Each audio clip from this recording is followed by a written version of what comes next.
ஒரு பொம்பளை பிள்ளை அழகாக பாடிக்கிட்டு இருக்கு மேடையில். நான் தூரத்துலேருந்து பார்த்தவன் இந்த பிள்ளைய பார்த்தாங்க பக்கத்தில் போகிறேன்.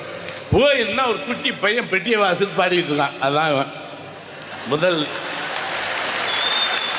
பொம்பளை பிள்ளை, லேடிஸ் வாய்ஸ். சத்தியமா சொல்லுங்க, இதுல நான் எங்க அவரை சந்திச்சேன்? யாரு? சரி, உனக்கு ஞாபகம் இல்லை. அன்னைக்கு நான் கை கொடுத்தேன், உங்க அண்ணனுக்கு கை கொடுத்தேன், இவனுக்கு கை கொடுத்து ரொம்ப பிரமாதம் ஆச்சரியமா இருக்குன்னு சொல்லிட்டு ஒரு கம்யூனிஸ்ட் தோல்ற வச்சுட்டு வந்துட்டேன். இதுக்கப்புறம் கொஞ்சம் நான் உரையாடுவோம், நம்ம 2 பேரும் உரையாடுவோம், நீ மட்டும் பேச முடியாது. அதுக்கப்புறம் இல்ல இல்ல நான் பேசிக்கிறேன், இடையில பாயிண்ட் சொல்ல இருக்கணும்ல.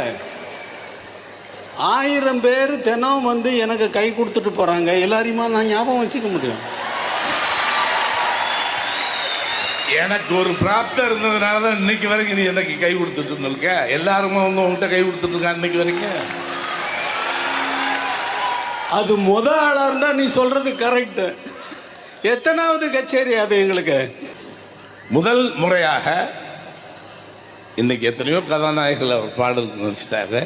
உலகம் முழுவதும் இசைஞானி இளையராஜாவின் இசை இன்றைக்கும் தமிழ்நாட்டுடைய எம்எஸ் விஸ்வநாதனுக்கு அப்புறம் தமிழ்நாட்டுடைய புல் பூண்டுகளும் பட்சிகளும் பாடிக்கொண்டிருக்கிறார். ஃபர்ஸ்ட் கம்போசிங் பண்ணி முதல் முறையாக காதல் டுயட் பாடினது எனக்கு மட்டும்தான் நீ கம்போஸ் பண்ணியிருக்க.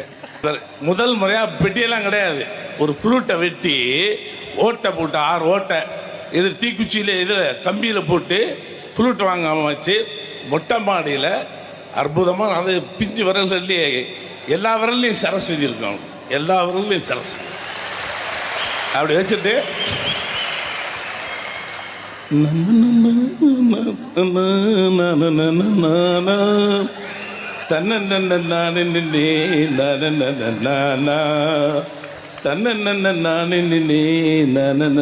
இது என்ன, இதுக்கு ஒரு 7ஆம் கிளாஸ் படிக்கிற பையன் எனக்கு எழுதுறான் பாட்டு.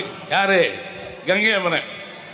வெண்ணிலவின் காவலிலே கங்கை நதியோரம், கங்கை நதியோரத்திலே கண்ணன் மனம் வாடும். 40 வருஷம் ஆச்சு. இவர் மியூசிக் போட்டு அவர் எழுதி நான் டுயட் பாடியிருக்கேன். அந்த பெருமை எனக்கு இருக்கு. ஒத்துக்கிறியா இல்லையா? அது என்னமோ உண்மைதான். ஆனால் இவர் முதல்ல ஆடின டியூட் எது தெரியுமா?